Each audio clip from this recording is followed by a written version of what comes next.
Comment te dire ce que je ressens? Nous avons besoin d'avoir certaines précisions sur votre vie ministérielle et la population s'interroge sur cette personne du prophète Samuel Mutshupai.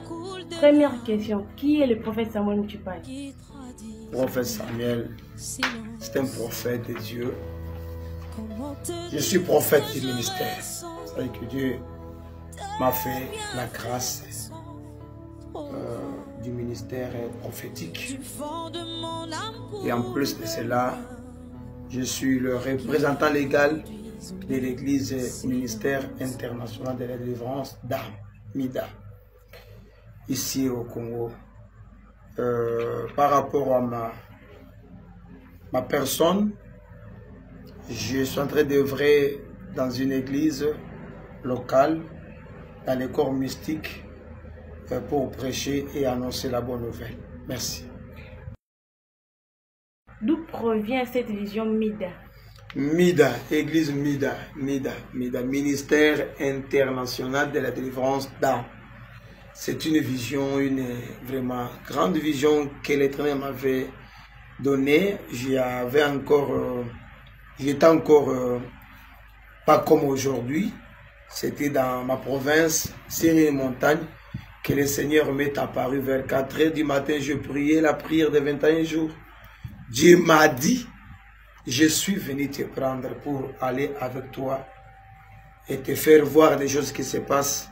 Ce que nos ennemis ont en train de créer et fabriquer contre nous. Et c'était le jour que Dieu m'avait dit, comme il y a beaucoup de gens qui adorent ce qui n'est pas ma parole, les gens qui ne m'adorent pas, moi je te prends toi, je marche avec toi, pour qu'à travers toi, que ces gens entrent dans la lumière, que ces gens vivent dans la lumière, que ces gens reconnaissent le véritable Dieu. C'est alors que j'ai commencé le ministère avec Epédon, église évangile de puissance. J'avais encore le temps de visiter d'autres églises.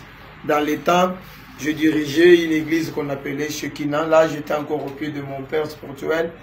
Mais après un temps, vers 2012, 2013, Dieu maintenant m'a dit, maintenant c'est MIDA.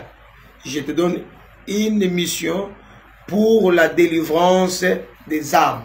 Ça sonne pour l'église qu'aujourd'hui, MIDA, c'est une grande église, une grande communauté, et partout on parle de cette communauté.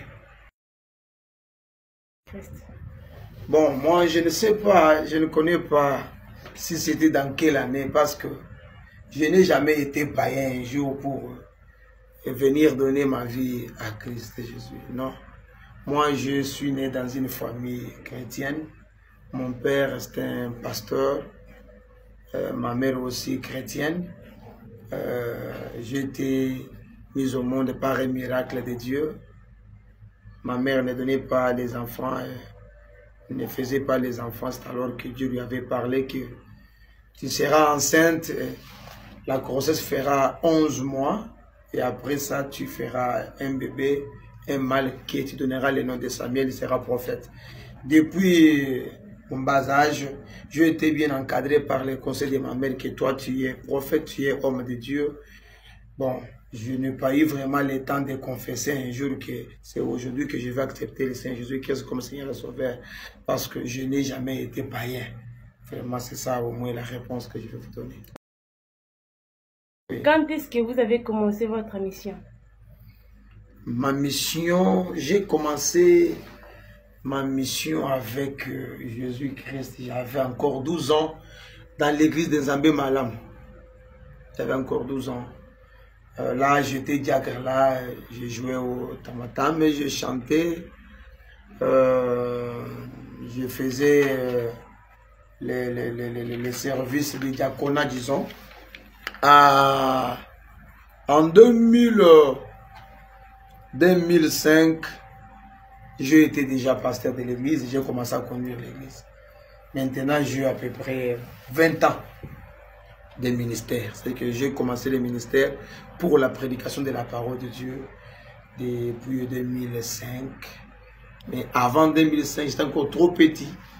J'étais diacre à l'église Zambé Malam. Là, j'avais 12 ans. Je sais que je vous ai bien répondu. Vraiment, premièrement, nous avons une mission de la délivrance. Premièrement, on commence par la délivrance.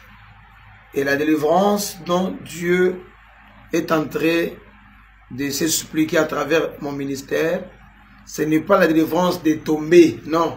C'est la délivrance de connaître la vérité. Lorsque vous connaîtrez la vérité vous affranchira. Lorsque vous connaîtrez la vérité vous délivrera. Les messages de la parole de Dieu. La délivrance à travers la connaissance parfaite de la parole de Dieu. Nous prêchons l'évangile de la repentance. Nous prêchons l'évangile de la repentance, la mort et la résurrection. Nous amenons les âmes à Dieu. Notre délivrance, c'est une délivrance des âmes. Nous annonçons le message de la sanctification. Nous préparons l'église pour l'enlèvement et le règne de Christ. Vraiment, c'est ça au moins dans les grandes lignes, les bases de mon ministère.